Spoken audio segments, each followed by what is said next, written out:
our hopes, designers of chance and change. The hour is crimson, turning, turning. The hour is bruising, bluing, blue.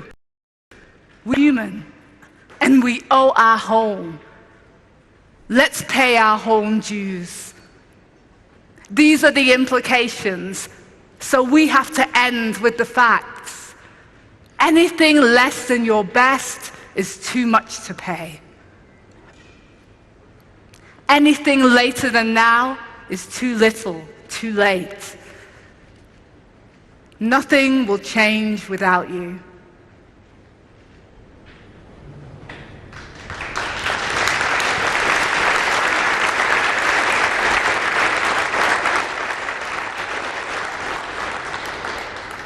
Please welcome the Prime Minister of the United Kingdom, Boris Johnson.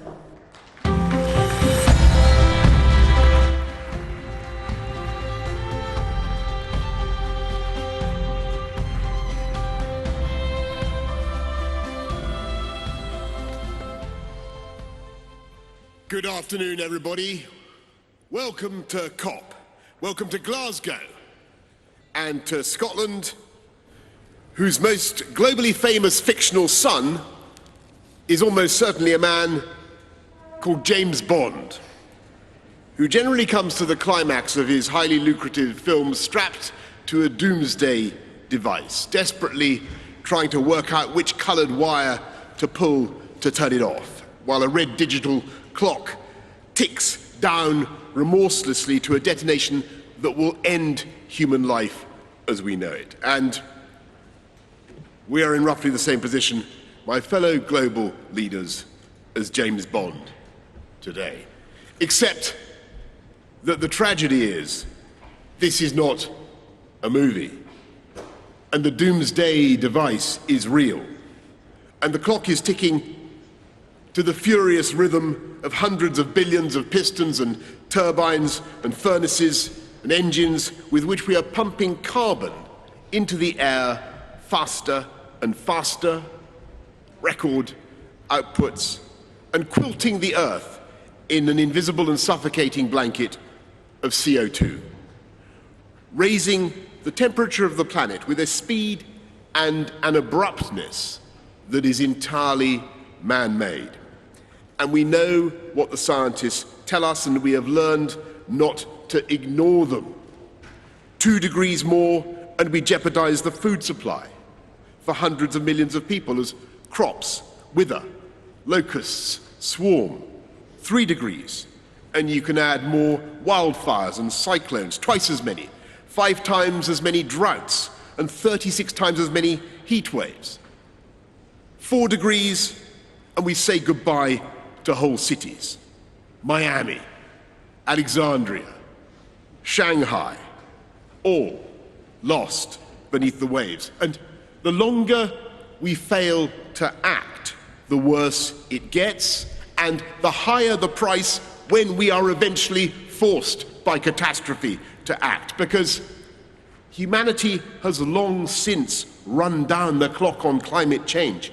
It's 1 minute to midnight on that doomsday clock, and we need to act now. If we don't get serious about climate change today, it will be too late for our children to do so tomorrow. I was there with many of you in Copenhagen 11 years ago when we acknowledged we had a problem.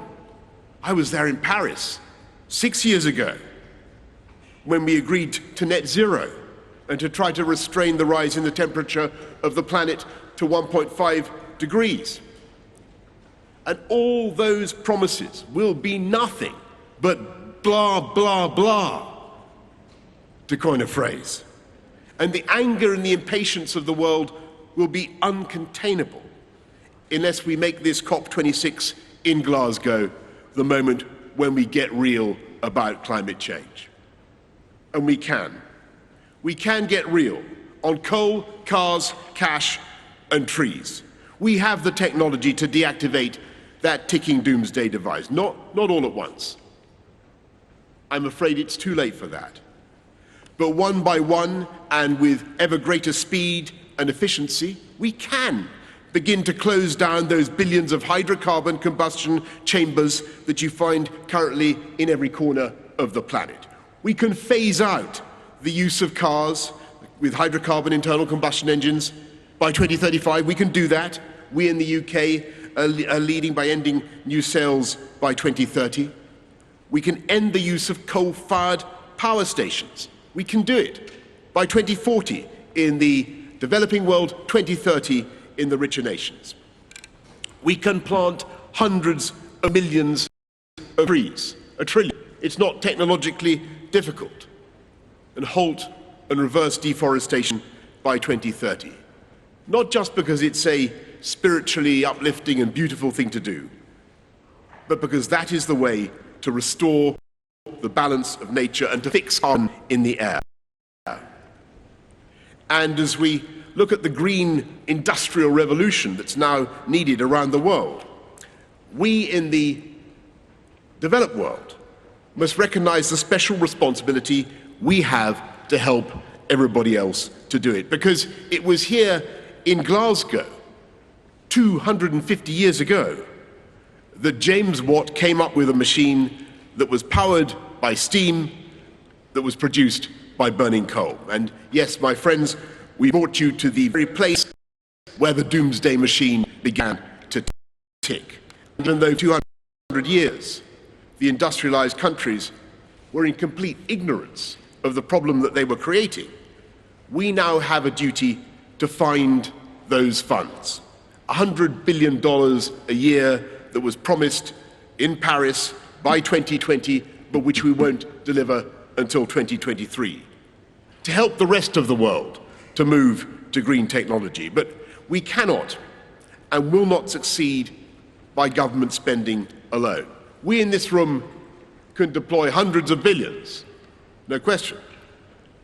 But the market has hundreds of trillions, and the task now is to work together to help our friends to decarbonize, using our funds, the funds we have in development assistance, and working with all the multilateral development banks so that in the key countries that need to make progress, we can jointly identify the projects that we can help to de-risk so that the private sector money can come in just the same way that it was the private sector that enabled the UK to end our dependence on coal, become the Saudi Arabia of wind.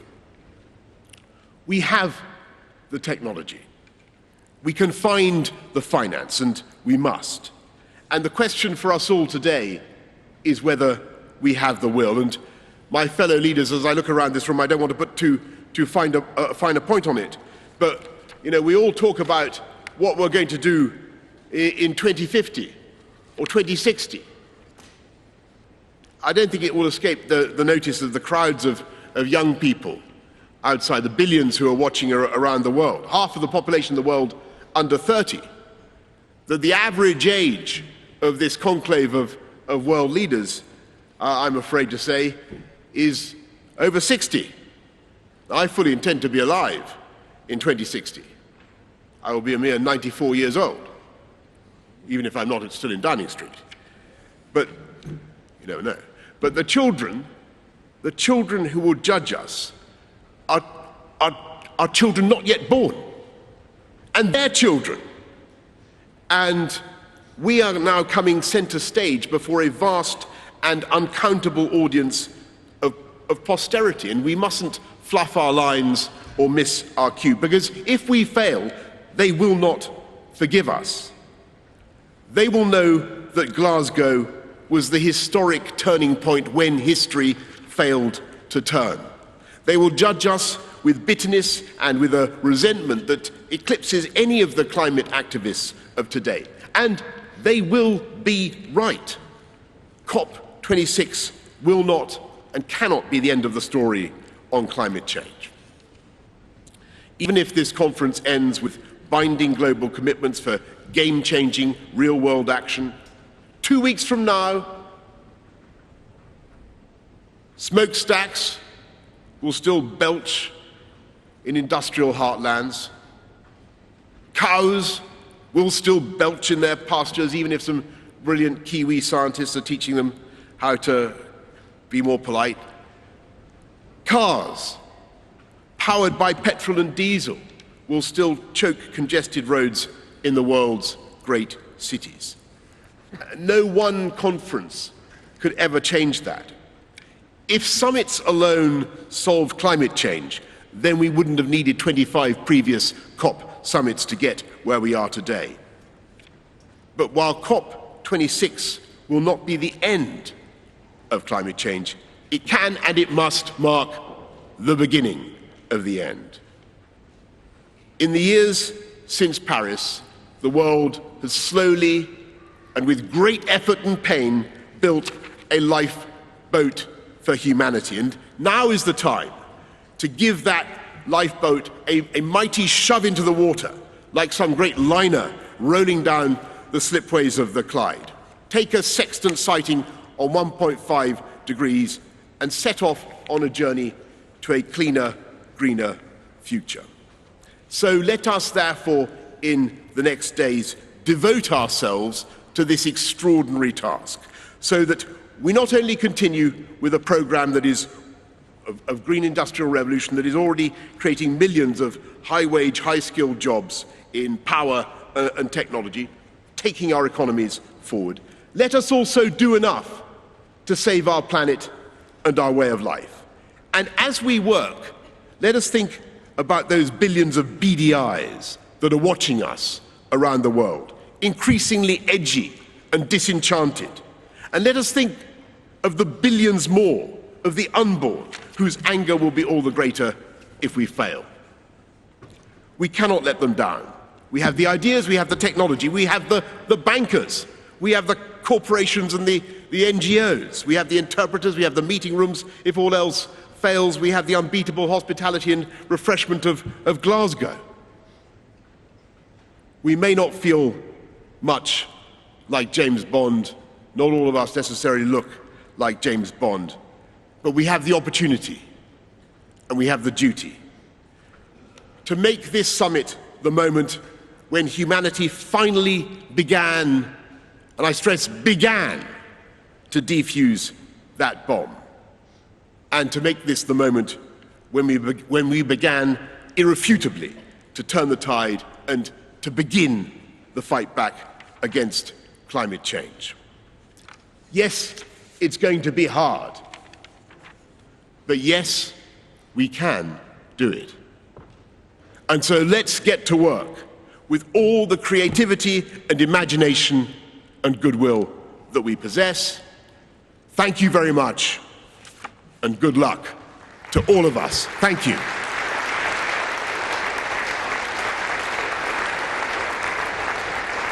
Bringing voices from Earth into COP26, please welcome climate campaigner Brianna Fruin.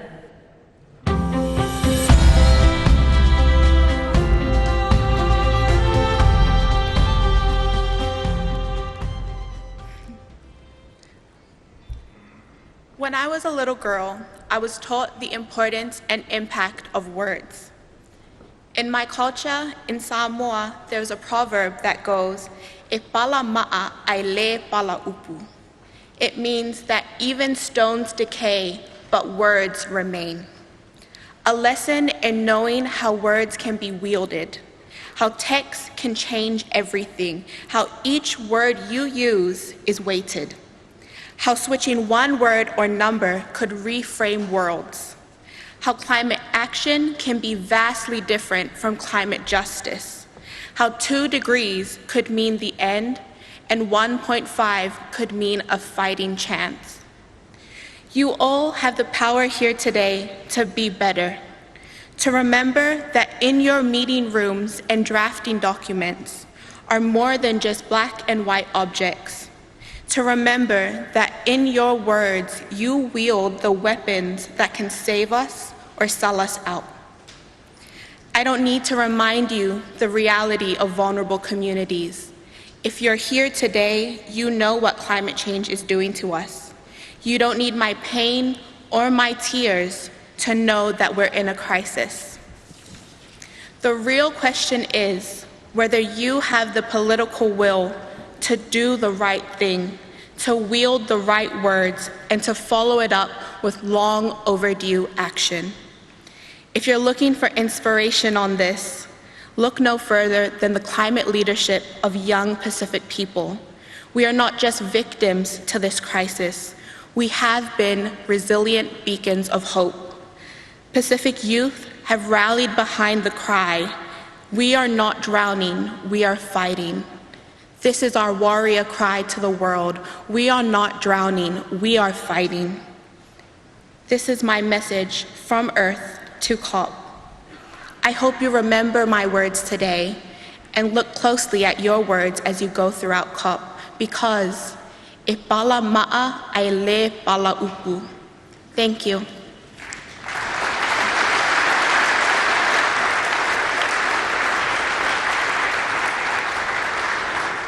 Now please welcome to the stage Chai Sudoi.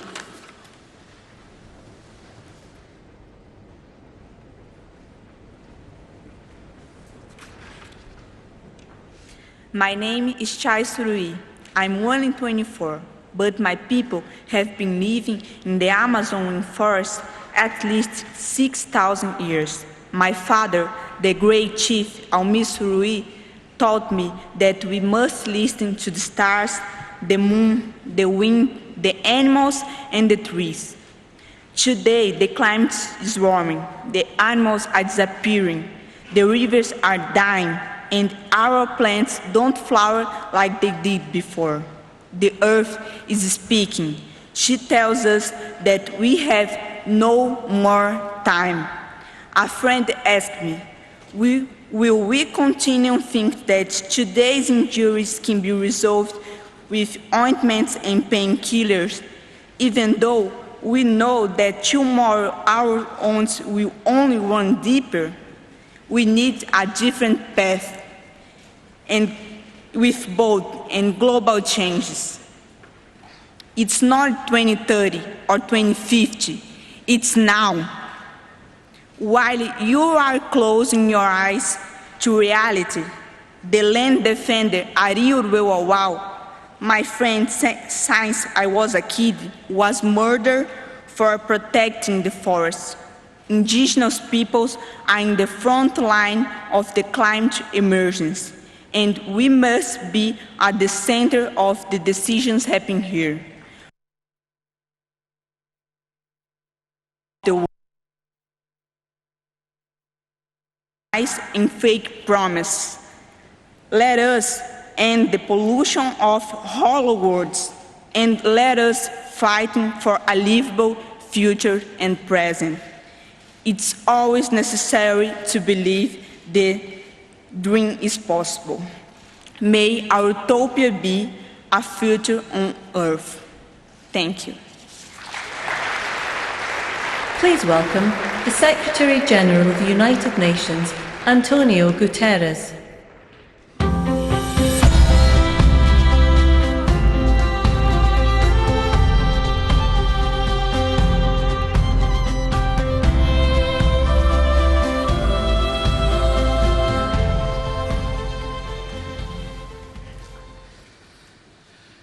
Dear Prime Minister Boris Johnson, I want to thank you and to thank our President Alok Sharma for your hospitality, your leadership, and your tireless efforts in the preparation of this COP.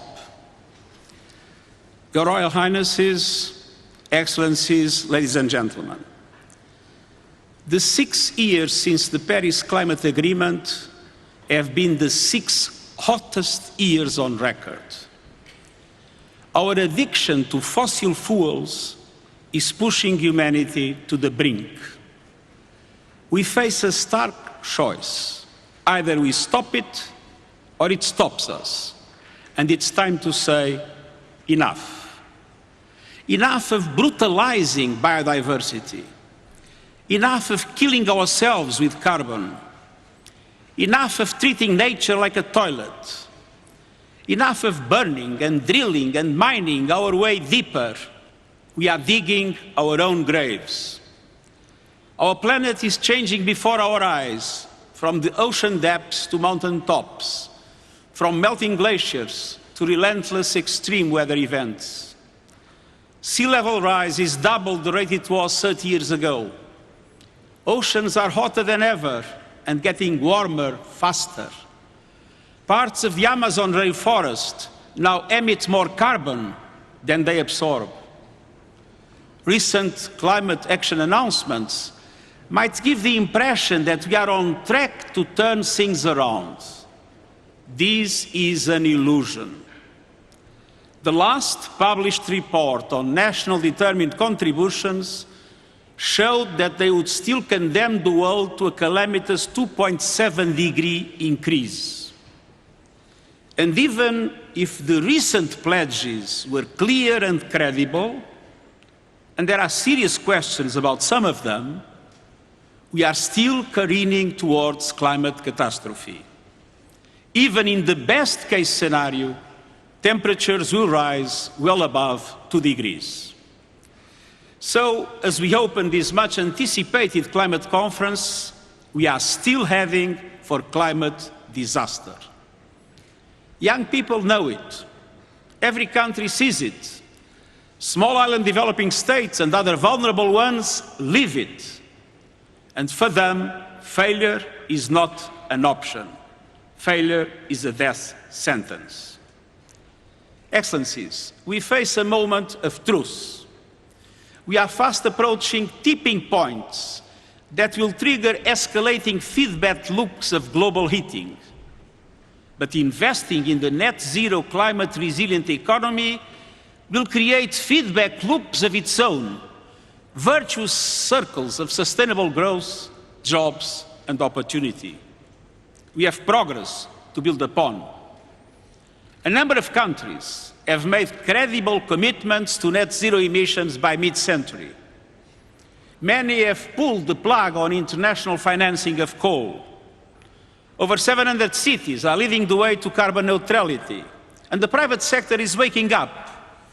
The Net Zero Asset Owners Alliance, the gold standard for credible commitments and transparent targets, is managing $10 trillion in assets and catalyzing change across industries. The Climate Action Army, led by young people, is unstoppable. They are larger, they are louder, and I assure you, they are not going away, and I stand with them. Excellencies, the science is clear. We know what to do. First, we must keep the goal of 1.5 degrees Celsius alive. This requires greater ambition on mitigation and the immediate concrete action to reduce global emissions by 45% by 2030. G20 countries have a particular responsibility as they represent around 80% of emissions. According to the principle of common but differentiated responsibilities, in light of national circumstances, developed countries must lead the effort. But emerging economies too must go the extra mile, as their contribution is essential for the effective reduction of emissions. We need maximum ambition from all countries on all fronts to make Glasgow a success. I urge developed countries and the emerging economies to build coalitions to create the financial and technological conditions to accelerate the decarbonization of the economy as well as the phase-out of coal. These coalitions are meant to support the large emitters that face more difficulties in the transition from grey to green, for them to be able to do it. Let's have no illusions. If commitments fall short by the end of this COP, countries must revisit their national climate plans and policies, not every 5 years, every year, every moment, until keeping to 1.5 degrees is assured, until subsidies to fossil fuels end, until there is a price on carbon, until coal is phased out. But we also need greater clarity. There is a deficit of credibility and a surplus of confusion over emissions reductions and net zero targets with different meanings and different metrics. That is why, beyond the mechanisms already established in the Paris Agreement, I'm announcing today that we'll establish a group of experts to propose clear standards to measure and analyze net zero commitments from non-state actors. Second, we must do more to protect vulnerable communities from the clear and present dangers of climate change. Over the last decade, nearly 4 billion people suffered climate-related disasters. That devastation will only grow. But adaptation works. Early warning systems save lives. Climate-smart agriculture and infrastructure save jobs. And all donors must allocate half their climate finance to adaptation. And public and multilateral development banks should start as soon as possible. Third, this COP must be a moment of solidarity. The $100 billion a year climate finance commitment in support of developing countries must become a 100 billion climate finance reality. And this is critical to restoring trust and credibility. I welcome the efforts led by Canada and Germany to help us get there. It is an important first step, but it delays the largest support for years, and it doesn't give clear guarantees. And beyond the 100 billion, developing countries need far greater resources to fight COVID-19, to build resilience and pursue sustainable development. Those suffering the most, namely least developed countries and small island developing states, need urgent funding, more public climate finance, more overseas development aid, more grants, easier access to funding. And multilateral development banks must work much more seriously at mobilizing greater investment through blended and private finance. Excellencies, the sirens are sounding. Our planet is talking to us and telling us something. And so are people everywhere. Climate action tops the list of people's concerns across countries, age, and gender. We must listen, and we must act, and we must choose wisely. On behalf of these and future generations, I urge you, choose ambition, choose solidarity, choose to safeguard our future and save humanity, and I thank you.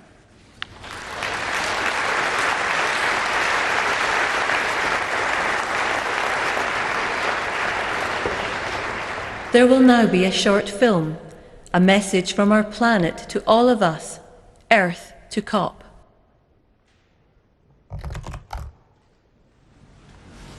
Commuter chaos this morning and delays for the day as high levels of water brought services to a standstill. The Met Office says we should be braced for more of this. Forget summer, they say. It's going...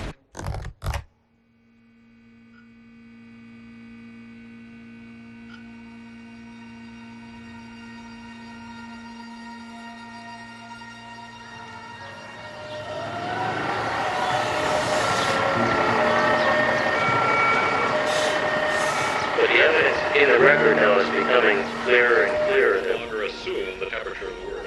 Прошло более 70 лет, но все еще загрязненность воздуха остается основной. The average American, that carbon footprint is about 16 tons of carbon emissions. What about COP26?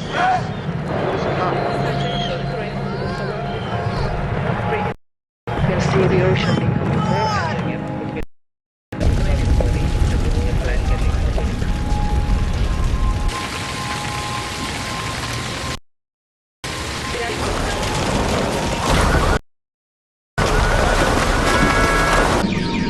Frequency of Earth.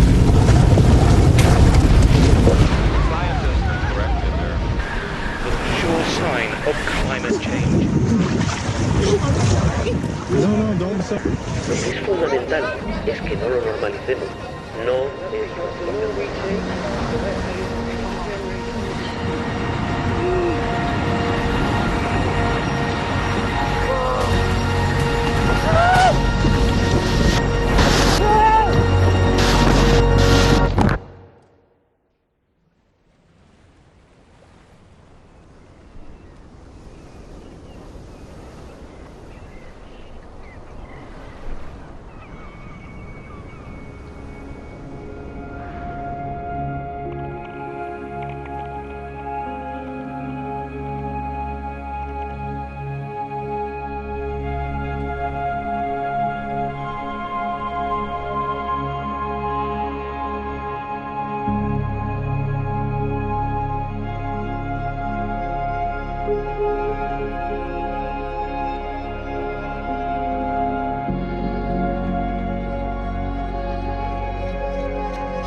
jobs created in the green economy. Climate change is the expression of the renewable energy technologies to fundamentally transform the energy system are at our disposal. How do we begin the process of reversing global warming?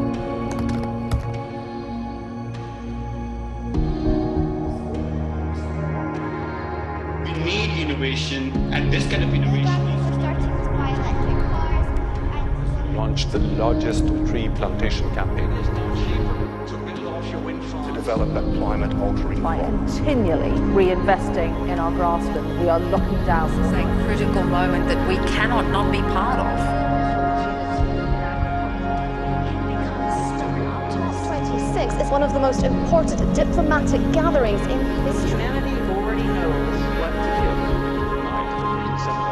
do. We've got a long way to go. But there is momentum. Roll up your sleeves and do it.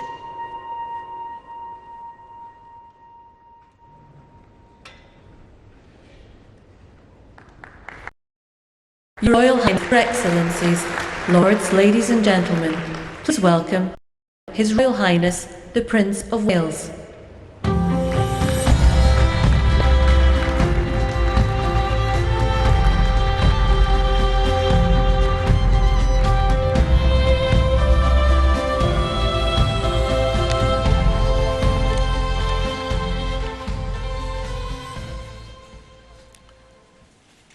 Your Excellencies, ladies and gentlemen, the COVID-19 pandemic has shown us just how devastating a global cross-border threat can be.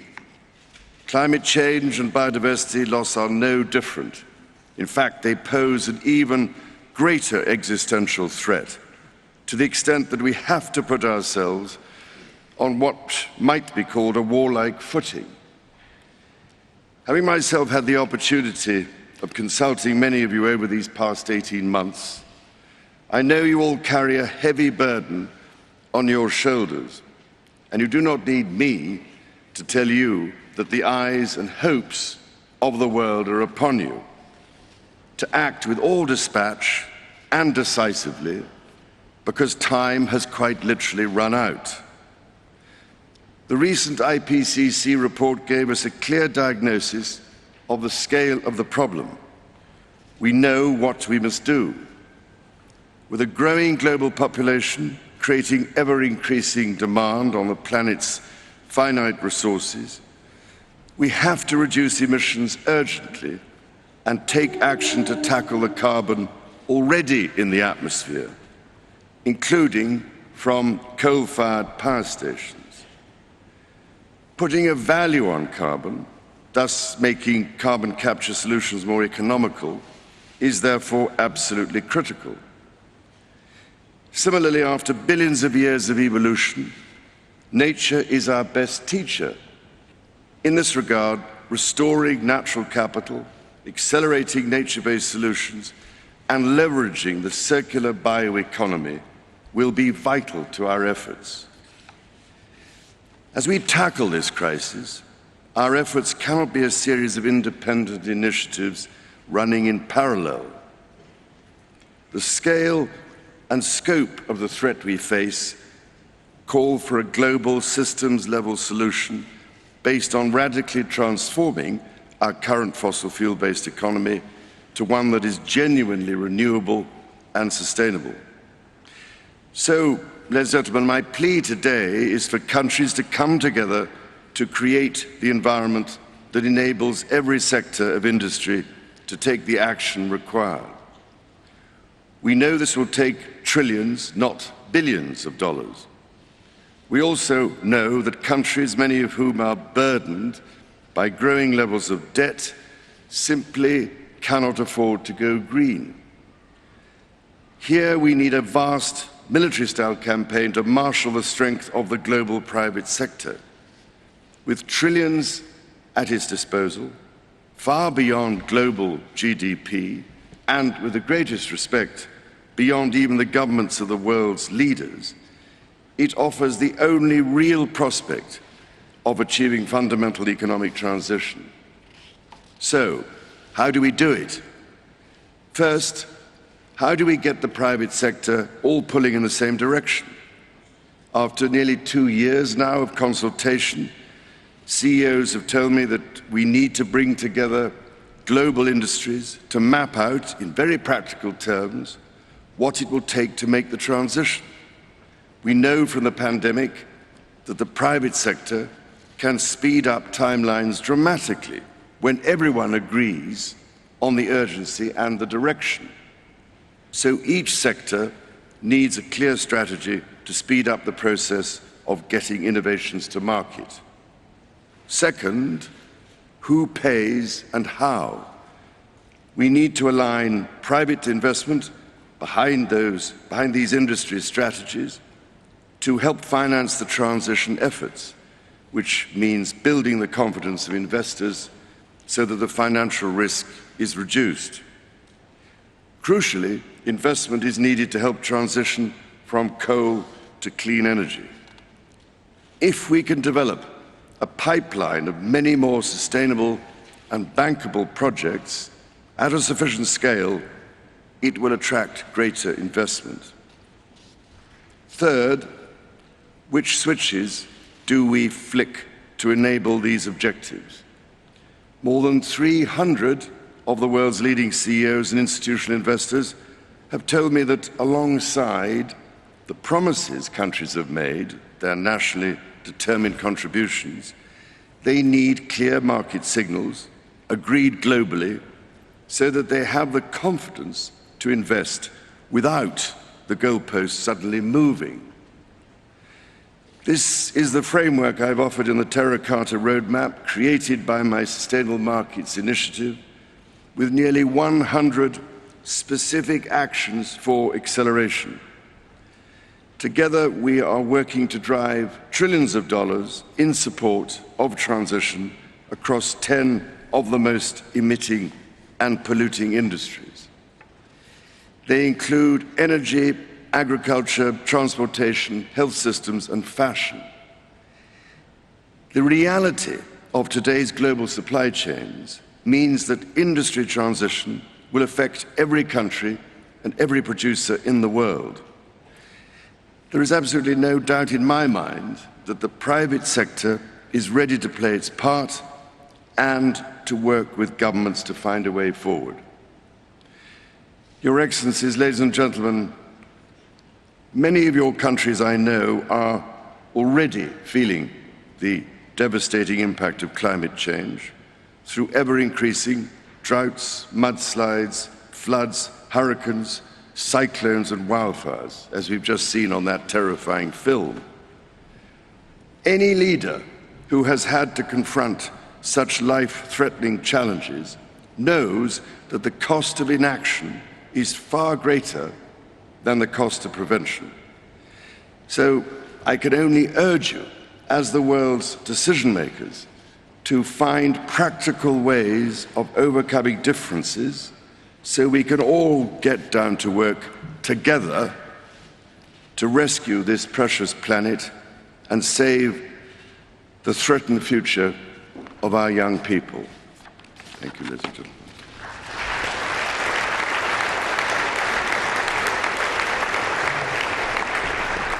Please welcome the COP26 People's Advocate, who has dedicated his lifetime to highlighting the beauty of the natural world, Sir David Attenborough.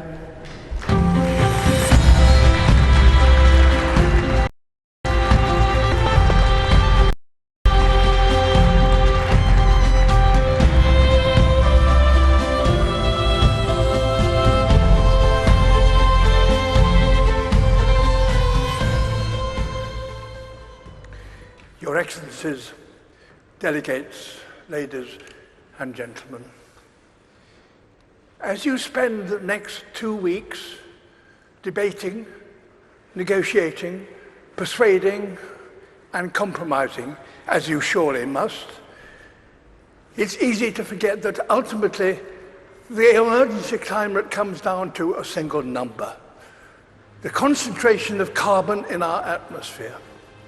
The measure that greatly determines global temperature. And the changes in that one number is the clearest way to chart our own story, for it defines our relationship with our world. For much of humanity's ancient history, that number bounced wildly between 180 and 300. And so too did global temperatures. It was a brutal and unpredictable world. At times, our ancestors existed only in tiny numbers. But just over 10,000 years ago, that number suddenly stabilized, and with it, Earth's climate. We found ourselves in an unusually benign period, with predictable seasons and reliable weather. For the first time, civilization was possible, and we wasted no time in taking advantage of that. Everything we've achieved in the last 10,000 years was enabled by the stability during this time. The global temperature has not wavered over this period by more than plus or minus 1 degree Celsius. Until now.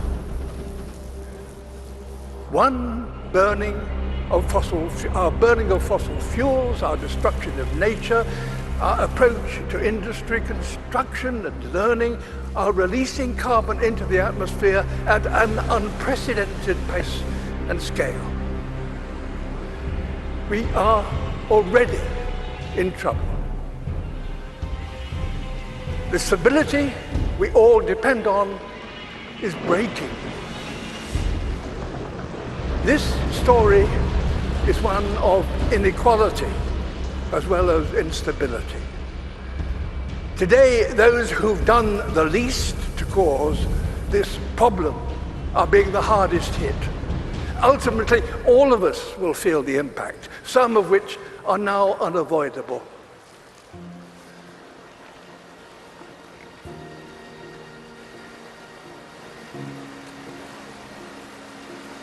My world is melting. You think you have control, we actually have no control.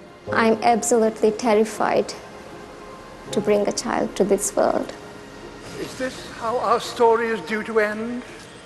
A tale of the smartest species doomed by that all-too-human characteristic of failing to see the bigger picture in pursuit of short-term goals. Perhaps the fact that the people most affected by climate change are no longer some imagined future generation, but young people alive today. Perhaps that will give us the impetus we need to rewrite our story, to turn this tragedy into a triumph. We are, after all, the greatest problem solvers to have ever existed on Earth. We now understand this problem. We know how to stop the number rising and put it in reverse. We must have carbon emissions, halt them this decade. We must recapture billions of tons of carbon from the air. We must fix our sights on keeping 1.5 degrees within reach. A new industrial revolution, powered by millions of sustainable innovations, is essential and is indeed already beginning. We will all share in the benefits: affordable clean energy, healthy air, and enough food to sustain us all. Nature is a key ally. Wherever we restore the wild, it will recapture carbon and help us bring back balance to our planet. And as we work to build a better world, we must acknowledge no nation has completed its development, because no advanced nation is yet sustainable. All have a journey still to compete, so that all nations have a good standard of living and a modest footprint. We're going to have to learn together how to achieve this, ensuring none are left behind. We must use this opportunity to create a more equal world. And our motivation should not be fear, but hope.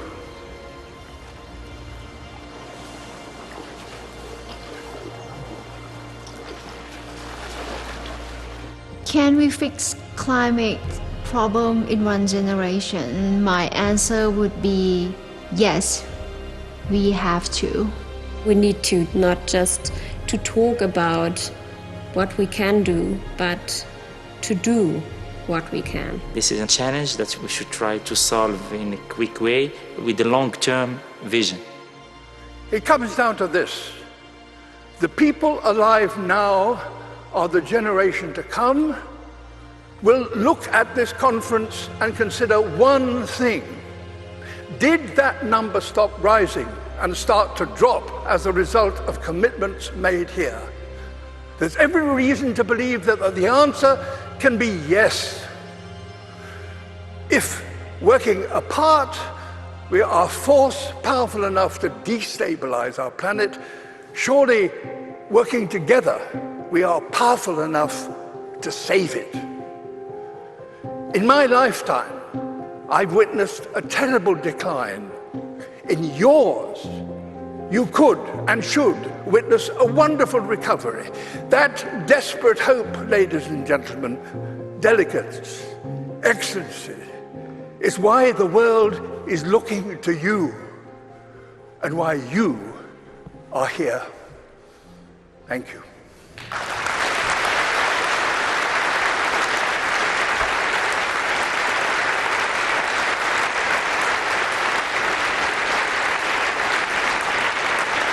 Please welcome the Prime Minister of Barbados, Mia Mottley.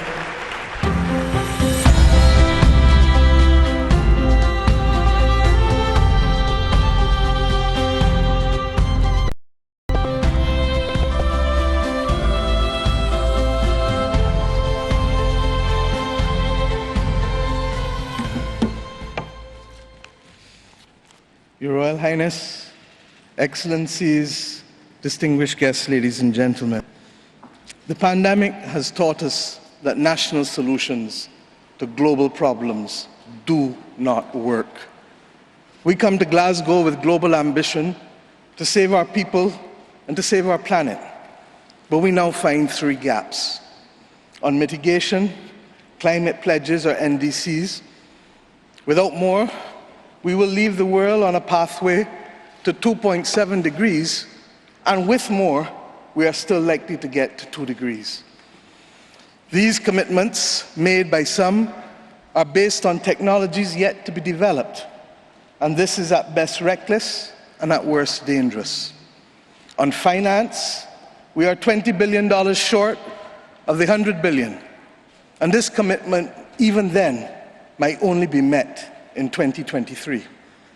On adaptation finance remains only at 25%, not the 50-50 split that was promised nor needed given the warming that is already taking place on this earth. Climate finance to frontline small island developing states declined by 25% in 2019. Failure to provide the critical finance and that of loss and damage is measured, my friends, in lives and livelihoods in our communities. This is immoral and it is unjust. If Glasgow is to deliver on the promises of Paris, it must close these three gaps. So I ask to you, what must we say to our people living on the front line in the Caribbean, in Africa, in Latin America, in the Pacific, when both ambition and regrettably, some of the needed faces at Glasgow are not present? What excuse should we give for the failure? In the words of that Caribbean icon, Eddie Grant, will they mourn us on the front line? When will we, as world leaders across the world, address the pressing issues that are truly causing our people angst and worry, whether it is climate or whether it is vaccines? Simply put, when will leaders lead? Our people are watching, and people are taking note.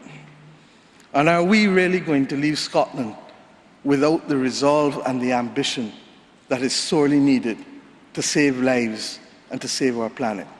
How many more voices and how many more pictures of people must we see on these screens without being able to move? Or are we so blinded and hardened that we can no longer appreciate the cries of humanity? I have been saying to Barbadians for many years that many hands make light work. Today, we need the correct mix of voices, ambition, and action. Do some leaders in this world believe that they can survive and thrive on their own? Have they